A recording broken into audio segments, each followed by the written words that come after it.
दैनिक यति राशिफल में आपका हार्दिक स्वागत है। यतिवर्य कुमार विजय आज आपको इस वीडियो में आज के दिन का पंचांग और 12 राशि का राशिफल बताऊंगा। और रोज़ाना की तरह राशिफल के बीच में यतिवाणी के अंदर आज मैं लक्ष्मी जी के 7 शुभ चिन्ह इनके विषय में बातचीत करूंगा कि यह 7 प्रकार के जो वस्तुएं हैं लक्ष्मी जी की मानी जाती है, इनको घर में रखने से लक्ष्मी का वास रहता है, ऐसा माना जाता है। तो इन 7 वस्तुओं के बारे में मैं आपको राशिफल के बीच में जानकारी दूंगा। तो सबसे पहले आज मैं आपसे निवेदन करना चाहता हूं कि अगर आप मेरे चैनल के नए दर्शक हैं और अभी तक आपने मेरे चैनल को सब्सक्राइब नहीं किया है तो आप सबसे पहले इसको सब्सक्राइब करें और पास में लगे घंटी के बटन को दबाएं। मेरे वीडियो को भी लाइक करें और मैं वीडियो के अंदर हमेशा कोई ना कोई नए विषय पर जानकारी देता हूं, वह बहुत ही उपयोगी होती है। तो इस वीडियो को आप लाइक करने के बाद में ज़्यादा से ज़्यादा शेयर भी करें। अब देखते हैं सबसे पहले आज के दिन का पंचांग क्या है। आज दिनांक 16 अप्रैल 2019 मंगलवार का दिन, चैत्र मास शुक्ल पक्ष की द्वादशी तिथि मध्य रात्रि 1:26 तक रहेगी। उसके बाद में त्रयोदशी तिथि शुरू होगी। पूर्व फाल्गुनी नक्षत्र मध्य रात्रि 1:51 तक रहेगा। उसके बाद में उत्तरा फाल्गुनी नक्षत्र शुरू होगा। चंद्रमा सिंह राशि में दिन रात गोचर करता रहेगा। आज का राहुकाल दोपहर में 3:48 से 5:23 तक रहेगा। अभिजीत मुहूर्त दोपहर में 12:13 से 1:03 तक रहेगा। आज मंगलवार को उत्तर दिशा में दिशाशूल रहता है, इसलिए अगर ज़्यादा ज़रूरी न हो तो उत्तर दिशा की यात्रा को टालना ठीक रहेगा। यह था आज के दिन का पंचांग और अब आगे देखते हैं कि आज का दिन 12 राशि वालों के लिए कैसा बीतेगा। सबसे पहले देखते हैं मेष राशि। मेष राशि के लिए आज का दिन सफलता से भरपूर है। विद्यार्थियों के लिए आज परीक्षा और प्रतियोगिता में सफलता पाने का दिन है। परिवार में अच्छा और खुशियों से भरा माहौल रहेगा। आपके काम आगे बढ़ेंगे और पूरे भी हो जाएंगे। नए काम की योजना भी बनेगी। आर्थिक स्थिति में आज आपके सुधार होने का योग बना हुआ है। अब देखते हैं वृषभ राशि। वृषभ राशि के लिए आज का समय थोड़ा सा सुधरा है, लेकिन अभी भी ऐसा समय नहीं बना है कि आप अपने आप को आरामदायक स्थिति में महसूस करें। काफ़ी लोग आपसे जलते हैं और हमेशा आपको नीचे गिराने में लगे रहते हैं। ऐसे लोगों का आप ध्यान रखें, नियमित काम करते रहें और लोगों की बातों पर आज ज़्यादा ध्यान न दें। अब देखते हैं मिथुन राशि। मिथुन राशि के लिए आज का दिन अच्छा रहेगा। आपको अब धीमे धीमे अच्छा और कुछ खुलापन महसूस हो रहा होगा। हालांकि आगे के 2 दिन बहुत अच्छे नहीं रहने वाले हैं, फिर भी आप में आत्मविश्वास भरपूर रहेगा और हर काम को करने के लिए आप तैयार रहेंगे। धन की स्थिति में अब सुधार होगा। अब देखते हैं कर्क राशि। कर्क राशि के लिए आज का दिन हल्के फुल्के काम करने का है। नज़दीक दूर की यात्राएं थकावट पैदा करेगी। खर्च की स्थिति आपके कंट्रोल के बाहर होगी। अति आवश्यक काम को करने में आलस आएगा। दूर दराज के रिश्तेदार या दोस्त आपसे मिलने को आ सकते हैं। आज आप हल्का भोजन लें और किसी से उधार ना ले, यह अच्छा रहेगा। अब देखते हैं सिंह राशि। सिंह राशि के लिए आज का दिन अच्छा है। लगातार आपके काम बनेंगे और आगे भी बढ़ते रहेंगे काम। नया रोज़गार पाना चाहते हैं तो आज रोज़गार मिल जाने का योग बना हुआ है। वैवाहिक जीवन में सुख की अनुभूति पाएंगे। नए लोगों से मिलना होगा और सामूहिक समारोह आदि में आप शामिल हो सकते हैं। अब देखते हैं कन्या राशि। कन्या राशि के लिए आज का दिन ठीक नहीं है। आपका मन बेचैन रहेगा। कुछ ज़रूरी काम अटकने के कारण आप परेशान हो सकते हैं। कोई ना कोई अज्ञात भय मन में बना रहेगा। दूसरे लोग हावी होने की कोशिश करेंगे और हो सकता है कोई लोग आपको टोका टोकी करे और हैरान करे, परेशान करे। तो आप ऐसे लोगों से थोड़ा शांतिपूर्वक ही व्यवहार करें, यह अच्छा रहेगा। अब देखते हैं तुला राशि। तुला राशि के लिए समय बलवान बना रहेगा, लेकिन सूर्य की नीच दृष्टि होने से स्वास्थ्य कुछ नरम गरम हो सकता है। पैसे टके की सुविधा बढ़ेगी और कुछ नया सामान भी आप खरीदना चाहते हैं तो खरीद सकते हैं। आज का दिन आपके लिए अच्छा है। कुछ शुभ समाचार भी सुनने को मिलेगा। अच्छे लोगों से आपका संपर्क बढ़ेगा। अब देखते हैं वृश्चिक राशि। वृश्चिक राशि के लिए आज का दिन खास काम को पूरा करने के लिए सही है। अभी आप जितनी मेहनत करेंगे उतना लाभ भी मिलेगा, मगर कोई काम अगर आपका अटक रहा हो तो आप थोड़ा सा अपना तरीका काम करने का बदल कर देखें, आपके काम आगे से आगे फिर से पूरे होने शुरू हो जाएंगे और बढ़ने शुरू हो जाएंगे। यात्रा का योग भी आज आपके बना हुआ है। अब जैसा कि मैंने आपको शुरू में कहा था कि राशिफल के बीच में यतिवाणी के अंदर मैं आज आपको लक्ष्मी जी के 7 शुभ वस्तुओं के विषय में बातचीत करूंगा। तो यह 7 वस्तुएं कौन कौन सी है इस विषय में मैं आपको बताऊंगा, और इन 7 वस्तुओं को कैसे और कहाँ रखे इस विषय में भी बताऊंगा मैं आपको। लक्ष्मी जी को जो 7 वस्तुएं लक्ष्मी जी की मानी जाती है, वह वस्तुएं अगर हम अपने घर में रखते हैं, उनका नियमित पूजन करते हैं, तो माना ऐसा जाता है कि लक्ष्मी जी हमेशा प्रसन्न रहती है और हमारे जीवन के अनेक प्रकार के दुख दर्दों का निवारण भी करती है। जब पैसा होता है, पैसा निरंतर आता रहता है, तो हर चीज़ का उपाय या निवारण संभव हो जाता है। कष्ट तकलीफ़ आदि का भी निवारण हो जाता है। घर में पैसा ना हो और खर्च अधिक हो तो घर में कलेश बढ़ जाता है, लेकिन माँ लक्ष्मी की कृपा अगर बनी रहती है तो कलेश भी नहीं होता है घर में। तो सबसे पहले ये देखते हैं कि ये 7 वस्तुएं जो लक्ष्मी जी की मानी जाती है, वह वस्तुएं कौन कौन सी है। लक्ष्मी जी का जो जन्म हुआ था वह समुद्र मंथन के समय हुआ था, और समुद्र मंथन के समय लक्ष्मी जी के साथ काफ़ी वस्तुएं और भी प्रकट हुई थी। तो इन प्रकट वस्तुओं में ही लक्ष्मी जी की ये वस्तुएं मानी जाती है, या लक्ष्मी जी ने इन वस्तुओं का धारण किया। जैसे कि दक्षिणावर्ती शंख है, यह घर में रखना चाहिए। दक्षिणावर्ती शंख है। दूसरा एकाक्षी श्रीफल है। तीसरा सफ़ेद आंकड़े का गणपति है। चौथा सियार सिंगी। पाँचवा बिलाड़ी की जहर, और छठा स्फटिक का श्री यंत्र, और 7वां हाथा जोड़ी। तो इन 7 वस्तुओं को जो लोग घर के अंदर रखते हैं वह उनका पूजन भी करें नियमित रूप से, तो आप पाएंगे कि लक्ष्मी माता की कृपा आपके ऊपर बराबर बनी रहती है। स्फटिक का जो श्री यंत्र है वह बाज़ार से मिलता है, और बाज़ार से लाने के बाद में इसको लक्ष्मी जी के जाप करवा कर सिद्ध करवाना पड़ता है। उसके बाद में उस यंत्र को अपने घर के अंदर तिजोरी में या पूजा स्थान में या कोई अच्छी जगह रख कर इसका दूध से, जल से, चंदन केसर से आदि से पूजन किया जाता है। दिया बत्ती धूप बत्ती की जाती है।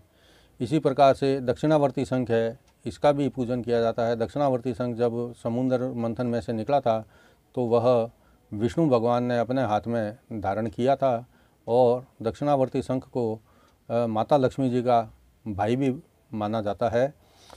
तो दक्षिणावर्ती शंख लेकर उसका दक्षिणावर्ती शंख को सिद्ध करने का एक अलग ही विधान होता है।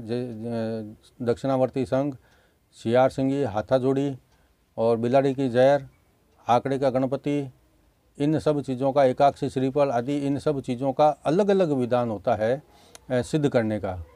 दक्षिणावर्ती शंख का भी अलग विधान होता है। इसका विधान थोड़ा सा कठिन है और इसको हर कोई आदमी सिद्ध नहीं कर सकता। इसका जानकार जो होता है विधि विधान का, वह व्यक्ति ही इसको सिद्ध कर सकता है। और इसको सिद्ध करके अगर घर में रखकर पूजन किया जावे और इस शंख के अंदर गुलाब जल या शुद्ध जल डालकर घर के अंदर नियमित छिड़काव किया जावे तो घर के अंदर का वास्तु भी सुधर जाता है। घर के अंदर के जो भी नेगेटिव एनर्जियां होती है वह उसका भी नाश हो जाता है।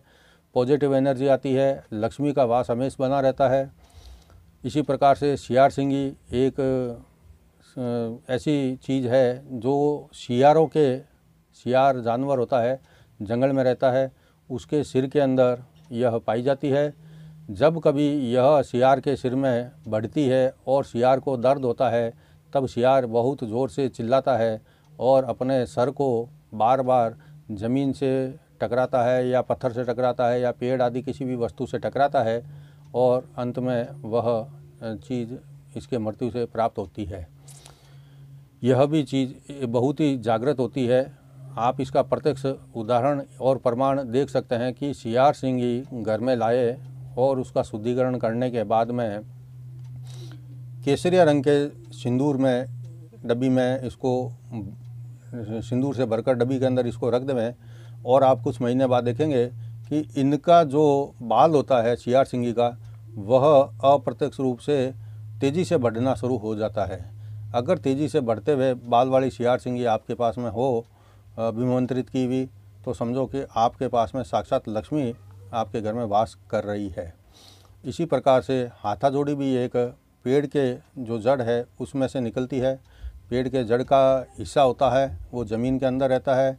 यह कहीं कम जगह पर मिलता है, लेकिन अगर कहीं सही ढंग की हाथा जोड़ी मिल जाती है तो आप हाथा जोड़ी को भी सिद्ध करवा कर अपने घर में रखें। इसको भी सियार सिंगी के साथ में सिंदूर के अंदर रखा जाता है। इसी प्रकार से जब कोई काली बिल्ली बच्चे पैदा करती है तो बच्चा पैदा करते समय जो उसकी नाल निकलती है उसको कई लोग ले लेते हैं। यह काली बिल्ली की जो नाड़ होती है वही बिलाड़ी की जहर कहलाती है।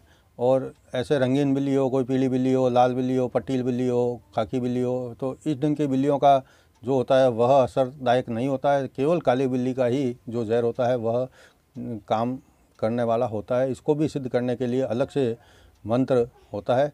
बिल्ली अपने आप में लक्ष्मी का रूप ही माना गया है कि दीपावली के दिन अगर जिसके घर में बिल्ली आ जाती है तो यह शुभ माना जाता है। और बिल्ली को हमें वैसे तो अपशुकन माना जाता है कि बिल्ली रास्ता काट रही है या बिल्ली को देखना, बिल्ली का रोना अच्छा नहीं माना गया है, लेकिन बिल्ली दीपावली के दिन घर में आती है तो यह अच्छा माना जाता है। इसी प्रकार से एकाक्षी श्रीफल, जिसमें प्राय जो श्रीफल यानी नारियल, जो प्राय नारियल होते हैं उसमें 3 आँख ऊपर बनी होती है। उसके जो ऊपर की झोटी छोली जाती है तब हम देखते हैं कि उसके अंदर 3 आँखें होती है। लेकिन कई कई लाखों में से एक, हज़ारों में से एक ही ऐसा नारियल होता है जिसमें 3 आँख नहीं होती, 1 आँख होती है। और जिसके 1 आँख होती है नारियल के, वह एकाक्षी श्रीफल कहलाता है। इस श्रीफल को सिद्ध करने का भी एक अलग प्रकार का विधान होता है जो थोड़ा सा मंत्रोच्चारण के साथ में कठिन माना गया है, लेकिन जो आदमी जानकार होता है वह इस विधि को करता है और नारियल, एकाक्षी नारियल को भी, श्रीफल को भी सिद्ध करके लोगों को देते हैं। तो इसका भी एक अलग ही प्रभाव घर के अंदर होता है। इसको समय समय पर, जैसे पूर्णिमा, अमावस्या हो या कोई और दिन, लक्ष्मी जयंती आदि का दिन हो, तब इसका पूजन घर में करना चाहिए। इसको कुमकुम का टीका है, चंदन का टीका है, लगाना चाहिए, बरकाती लगाना चाहिए और जो इसका नियम बताए जाते हैं उसका उस दिन पालन करना चाहिए और लक्ष्मी जी के जाप करने चाहिए। इस प्रकार से जो 7 प्रकार के ये मैंने बताए वस्तुएं, एक दक्षिणावर्ती शंख, दूसरा एकाक्षी श्रीफल, तीसरा स्फटिक का श्री यंत्र, चौथा सफ़ेद आंकड़े का गणपति, 5वां सियार सिंगी, 6ठा हाथा जोड़ी और 7वां बिलाड़ी की जहर। ये जो सफ़ेद आंकड़े का गणपति होता है, यह जो मंदार का पेड़ होता है या आंकड़े का पेड़ होता है, उसकी एक ज़मीन के अंदर की प्राकृतिक रूप से जड़ ऐसी बनती है जिसमें आकृति गणेश जी के स्वरूप जैसी दिखाई देती है। यह आकृति जिनके पास में होती है तो लक्ष्मी और गणपति दोनों उस घर के ऊपर बहुत बड़े मेहरबान रहते हैं। इनका सिंदूर लगाकर पूजन करना चाहिए और विधि विधान के साथ में घर में स्थापना भी करवाना चाहिए। घर में महालक्ष्मी माता की कृपा हमेशा बनी रहेगी। आज मैंने आपको लक्ष्मी जी के 7 वस्तुओं के बारे में जानकारी दी। यह 7 वस्तुएं घर के अंदर रहने से लक्ष्मी जी का वास रहता है।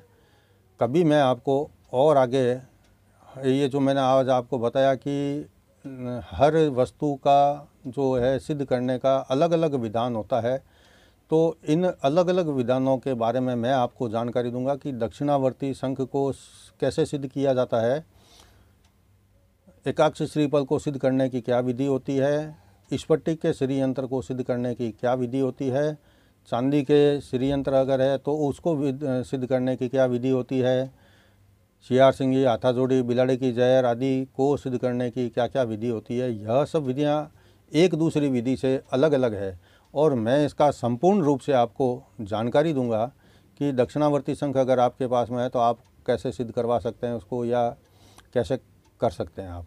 इसी प्रकार से हर वस्तु का मैं आपको अलग अलग विधान बताऊंगा। तो आज जो मैंने आपको यह जानकारी दी है यह बहुत ही आपके लिए उपयोगी है। अगर आपके पास में यह सब सामान है तो निश्चित तौर से आपको लाभ मिलेगा, लेकिन अगर सातों सामान है आपके पास में तो लक्ष्मी जी की कृपा आपके ऊपर हमेश बनी रहेगी और कभी आपके पास में धन की कमी नहीं होगी। यह था यतिवाणी में आज महालक्ष्मी माता के 7 वस्तुओं के बारे में जानकारी। अब मैं आपको जो बाकी बची हुई राशियां हैं उसके विषय में आगे जानकारी देता हूं। अगली राशि है हमारी धनु राशि। धनु राशि के लिए शुभ और सरलता से बीतने वाला दिन है, लेकिन अगर आज आपने उतावल की या लापरवाही की तो फिर समय का दोष नहीं होगा। काम को पूरा करने की कोशिश करें और आज किसी से मदद मांगेंगे तो भी मिल जाएगी। धर्म और आध्यात्म में आपकी रुचि बढ़ेगी, धन आपको मिलेगा। अब देखते हैं मकर राशि। मकर राशि के लिए दिन अच्छा नहीं है। 8वां चंद्रमा शुभ फल नहीं देता है, इसलिए आज लड़ाई झगड़े से या फिर बहस आदि से बचना पड़ेगा, नहीं तो अपमान होने का भय है और हानि होने का या चोट आदि लगने का भी भय है। होटल में खाना, सिनेमा आदि जैसे खर्च, फालतू के खर्च आज ज़्यादा हो सकते हैं। अब देखते हैं कुंभ राशि। कुंभ राशि के लिए दिन शानदार है और जो लोग प्रेम प्यार कर रहे हैं वो आज अपने प्रेमी संग मिलकर कहीं एकांत स्थान में अपने अपने मन की बातें कर सकते हैं। प्रेम के रिश्ते को शादी में बदलने की इच्छा हो तो अपने परिवार वालों से भी इस विषय में बातचीत कर सकते हैं। मन खुश और रोमांटिक रहेगा आपका। अब देखते हैं आखिर में मीन राशि। मीन राशि के लिए दिन धन और स्वास्थ्य दोनों के लिए ही अच्छा नहीं है। सुस्ती और बेचैनी हो सकती है। मित्रों से मिलन होगा और किसी नई योजना पर काम की बातचीत करके आप विचार कर सकते हैं। गुप्त शत्रुओं से भी आज सावधान रहना पड़ेगा, कोई नुकसान पहुंचाने की कोशिश कर सकता है। यह था आज के दिन का पंचांग और 12 राशि का राशिफल। राशिफल के बीच में आज मैंने आपको लक्ष्मी जी के 7 वस्तुएं के बारे में जानकारी दी कि यह वस्तुएं आपके पास है तो महालक्ष्मी माता आप पे प्रसन्न हो सकती है। आपको कैसे इनका उपयोग करना है यह मैंने आपको बताया। कल फिर मैं नए पंचांग, नए राशिफल और यतिवाणी में एक नए विषय पर जानकारी लेकर आऊँगा। तब तक जय जिनेंद्र।